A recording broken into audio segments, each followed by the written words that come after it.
Kahit pinahigpit ni Donald Trump ang blockade sa Iran para pilitin ang rehimen sa Tehran sumuko, natutunan na ng Iran kung paano iwasan ang US blockade sa kipot ng Hormuz. Bukod pa rito, ayon sa mga analista, marami pang alas sa manggas ang Iran upang maiwasan ang pagtigil ng produksyon ng langis dahil sa blockade ng Amerika. Alamin natin sa episode na ito kung ano ang mga alas at kung epektibo ang blockade ni Donald Trump. Ako si Alexi Pechi, tara't pag-usapan natin ang paksang ito. Pero bago tayo magsimula, hinihiling ko na mag-subscribe kayo sa channel, i-like ang episode na ito at mag-iwan ng kahit anong komento. Mag-subscribe din kayo sa Telegram channel ko, Pechi News. Link nasa video description.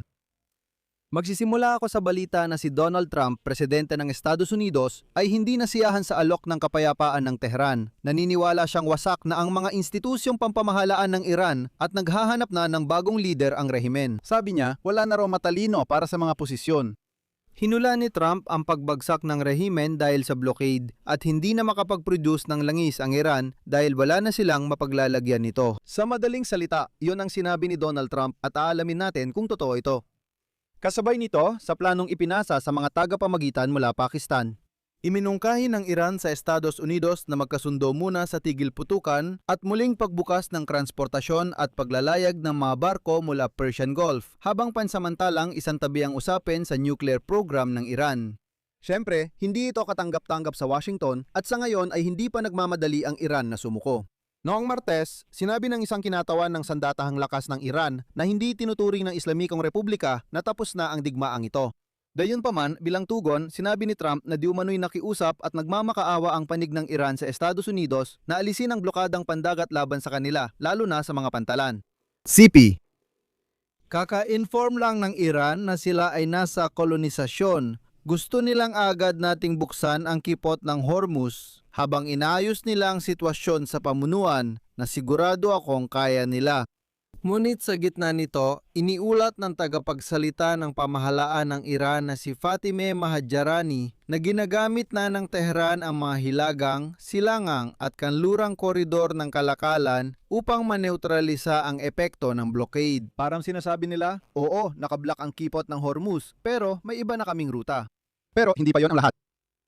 Sabi ng mga analista, may mga nakatagong alas pa si Iran para hindi matigil ang produksyon ng langis sa kabila ng blokada ng Amerika. Sa ngayon, kahit paano. Ang sa ngayon ay maaring tumagal ng 2.5 buwan kung mauuna na akong magsabi.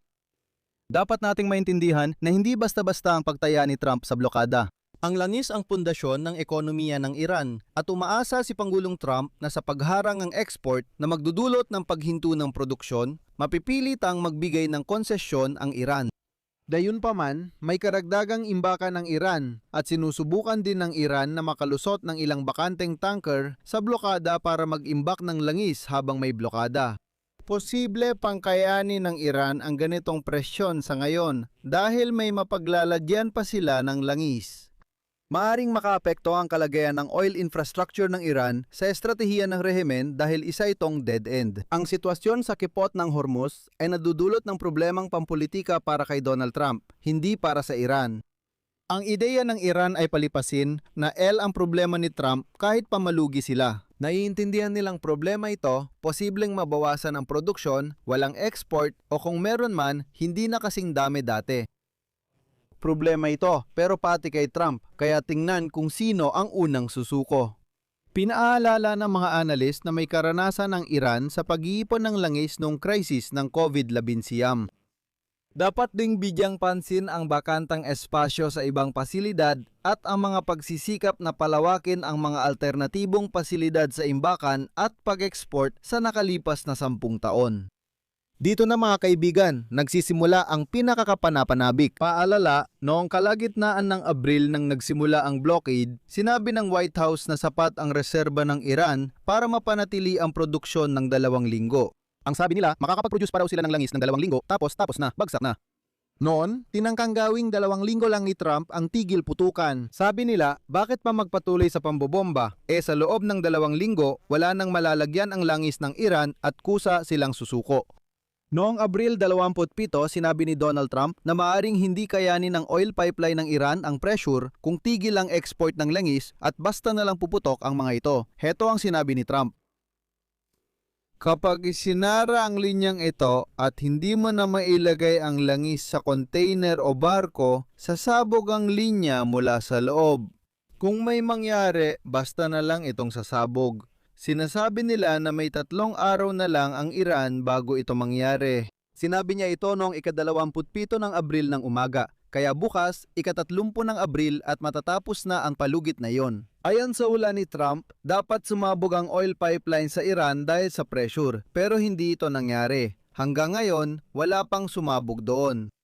Ayon sa mga eksperto, kaya ng Iran ihinto ang pagkuha ng langis nang hindi bumababa na malala ang pressure sa mga oil field. Ayon sa kanila, ang Islamic Revolutionary Guard Corps ay may iba pang pinagkakakitaan tulad ng mga kontrata. Kaya kahit na maging ganap na matagumpay ang blockade ng Estados Unidos, na mahalagang tandaan, sa ngayon ay hindi pa ganoon ang sitwasyon. Maaring umasa ang korpus ng mga tagapangalaga ng Rebolusyong Islamiko sa mga alternatibo para matiyak ang sweldo ng kanilang mga sundalo at mapanatili ang posisyon nila sa Iran. Napakahalaga nito at sapat na iyon. Ngayon, magmatematika tayo. Ayon sa datos ng kumpanyang Vortex na nagmomonitor at nag-aanalisa ng mga kalakal sa merkado, noong ika-20 ng Abril ang Iran ay merong 20 napakalalaking tangkero para sa pagdadala ng krudong langis. Ang bawat barko ay may kapasidad na 2 milyong bariles. Madaling gawing lumulutang ng imbakan ng langis ng Iran ang mga barkong ito at may pagpapatuloy nila ang produksyon ng langis ng halos 2 buwan bago kailanganing bawasan ito. Bukod pa rito, tinantiya rin ng kumpanyang Vortex na sa kasalukuyan may mga bakanteng imbakan sa lupa ang Iran na katumbas ng humigit kumulang 3 linggo ng produksyon ng langis. Sa huli, mayroon tayong hindi bababa sa 2.5 buwan ng produksyon nang walang sakuna. Kahit may blockade at natigil ang export, may mapaglalagyan pa rin ng langis ang Iran. Ayon kay kalihim ng tesorera ng US, Scott Bessent, nagsimula na ang pagtigil ng produksyon. Tinawag din niyang dobleng dagok ang blockade kapag sinamahan ng mga parusa. Paalala lang, si Scott Bessent rin ang nagsabing hindi na palalawigin ng US ang pag-alis ng parusa sa langis ng Russia. Pero sa huli, pinalawig pa nila ng 1 buwan hanggang Mayo 16. Dito ko natatapusin. Ibahagi ang inyong opinion at mga konklusyon sa mga komento sa ilalim ng episode na ito. Mag-subscribe sa channel, pindutin ang kampanilya at huwag kalimutang mag-like. Yun lang po, ingatan ninyo ang inyong sarili. Paalam sa lahat.